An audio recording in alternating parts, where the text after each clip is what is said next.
Drake Toll back with me here. And before we do talk about the Baylor thing, I want to remind you all that we have something really fun that we do each week on Locked On College, Locked On Utes, and just throughout all our Big 12 channels during the season is we all come together during the week and do one massive show together. Drake is the challenge of hosting that and trying to make sure everyone talks equally, which I do not envy, but always a lot of fun. It'll drop on Thursdays, and we will run it down on everything going on in the Big 12 Conference. And we'll get to everything that was going on in the Big 12 shortly, Drake. But we did see Baylor in action this weekend against Tarleton for the first time. And look, they beat the crap out of Tarleton, right? I mean, it was 45-3, but still some things were like, okay, in the first half, if we're comparing it to what Utah did, yes, they're up 28-0, did have 2 3-and-outs and an interception.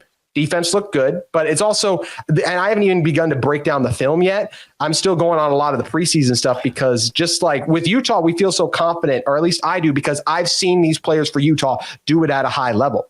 There's a reason Dave Aranda is on the hot seat, and there's a reason there are new pieces in, like a DeQuan Finn, because things didn't go Baylor's way yet. So I still think they have some questions. We'll get to those in a moment, but what's your temperature check on this Baylor team after week 1?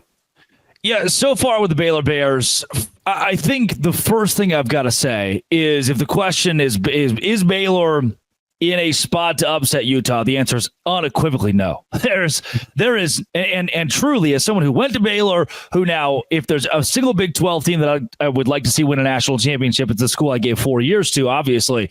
Baylor is not up to par with a squad like Utah, and neither school really had to give it 100% last week. Each team got to use the playbook as they wanted, use half of it, 60% of it. Richard Reese of Baylor said that was the case for the Bears. And Jake Spavital, great opener as the offensive coordinator. I like the play calling for Baylor. Dave Aranda calling the defense, really solid. Liked his post-game comments saying that he said he got mad. They forced 3. They allowed 3 points. They forced Tarleton into a blender. And he said, I got mad because I just don't like giving anything up.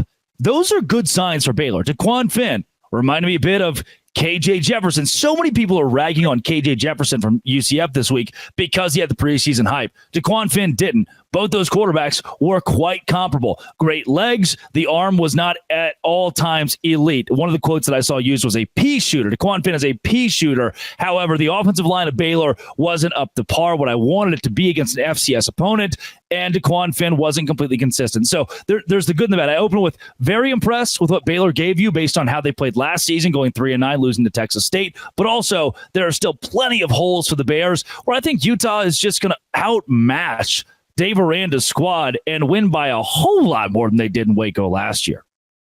Vegas has them favored by 17 right now, which is that's a large line. We'll see if Utah can match that, because I do have some concerns still about this Utah team for that. I feel strong about them, and I do think they'll beat Baylor, but there are still, it wasn't like it was a flawless performance from Baylor. What are you concerned about? What about Utah? Are you, because again, the offensive line.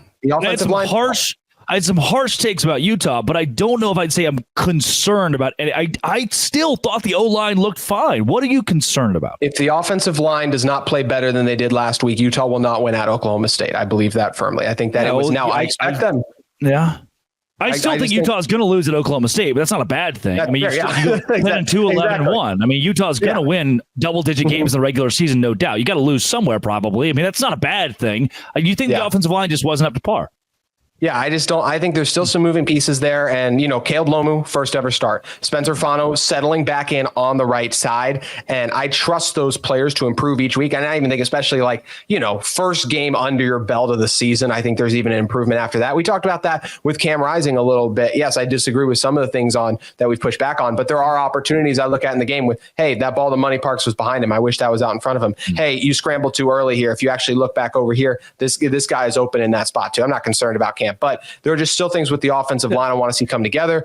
There are already a couple injuries this team had that start to pile up too. So that's where I'm hoping that Utah will be able to stay healthy. But focusing back in on Baylor, I do agree with you. I think Utah's in a good spot against the Bears because, look, DeQuan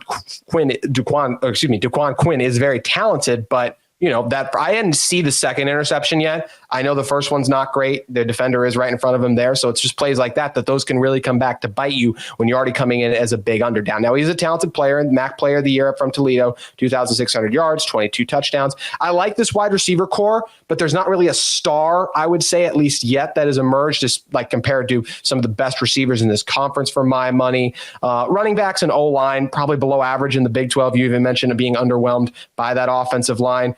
D-line is fine, but they're not great at rushing the quarterback. Solid linebackers. Secondary was not great last year, but should be a little better. That was a lot of my preseason thoughts coming in. And after looking over kind of the statistics from that first game and watching a couple of the key plays, I feel like those still stand, especially as we mentioned, it's just really hard to win inside Salt Lake City too. Yeah. And if you look at the Twitter feed for both teams, if you're the guy that goes and says, oh, look, touchdown. Oh, cool. This is a nice touchdown. Those are not going to tell the story of what these two schools did on Saturday because it was so comparable from the highlight stand. We watch the highlight package and you go, oh, fun. Big passing touchdown. Oh, wow. How cool. Cam Rising is back. Bad Moon Rising plays. And oh, wow, DeQuan Finn can run for Baylor. Yeah, those things are true, but one of these rosters is still vastly better than the other and vastly better than the 20-13 score that Utah gave last year in Waco. And maybe my big thing, and Travis Roeder, one of the best Baylor Bear insiders there is, boy, my journalism degree is lacking me there. That guy says that he hasn't found one true playmaker, one creator at least at running back for Baylor. That's probably the case between the trio of guys that they've got running the ball in the backfield. And for Utah, maybe that's my biggest question at this point going against Baylor is if the Bears shut down the run, which SUU had decent success against the run in the first half, and Cam Rising said, look, I'm Cam Rising. I'll bail us out. And maybe bail out's the wrong word. It was just wheel route, Brant Keithy, bam. You can do the same thing against Baylor. You can't do that against Oklahoma State. My question is, if Baylor does end up stopping the run, is Utah going to be able to bail themselves out to the tune of winning by 17 points at least? I have questions about that too. I just do feel like there's some things still coming together on this team that I expect Utah to win. But if this was the 17's a lot. I mean, if this game's within 40, I do think Utah will win. But right now, I feel confident that Utah will win by, I'll say over 10 right now. Yeah, look, Utah's up 31-10. Baylor gets a trash touchdown, a garbage time touchdown, and 31-17 is your final. You don't cover, you still dominated, Mm-hmm. Yeah, and even there, I wouldn't be surprised if this game was within a touchdown at halftime still. I think all it takes is that one drive putting together. There is still this process of, this is a step up in a defense, right? So you mentioned the receivers, Cam Rising. I'm really high on this group. I think they're ready for it, but when they are tested to that level, that'll be a fun task. And I'm excited to see if this Utah team is up to par with it too. And one thing that's really exciting, Drake, is because we've spent a lot of this time all offseason talking about week one. Well, week one is finally in the book. So we're going to get an opportunity to talk about our biggest takeaways from the first week of action in one moment. But first, want to take a moment and talk with you all about one of the sponsors of today's episode of Locked On Utes. It's our friends at Ultimate College Football Head Coach. Hey, Locked On Utes fans, I want to take a moment to give you a heads up on a brand new mobile game that I think you are going to love as much as I do. Ultimate College Football Head Coach. In this amazing game and simulation, you get to step into the shoes of a head coach and lead your college football program to glory. Can you imagine actually being the head coach of the Utah Utes? That's what you have the opportunity to do with Ultimate College Football Head Coach. From recruiting players and hiring coaching staffs to overseeing training camps and handling school scholarships, you control every crucial detail of your program. It's all in your hands. And will you be able to handle the pressure? That's what you can get to work on now. And here's what I really love about the game. You are responsible for calling the offensive plays. Your strategy will not only determine the success of your football team, but will shape the future and legacy of your program. Ultimate College Football Head Coach is completely free, has no ads, and is 100% playable offline. You can play on the go as you want and when you want to. And of course, we have a special offer on Locked On Utes for all of you Locked On Utes fans. You can use the promo code Locked On CFB, all caps, no spaces, once again, to go inside the game store and receive a free boost to start your program. Make sure to take advantage of this perk as it will give your team off to a strong start. To download the game, just visit ultimate-cfb.com, ultimate-cfb.com, or look it up on the App Store to use that code Locked On CFB to start beginning your coaching legacy with Ultimate College Football Head Coach today.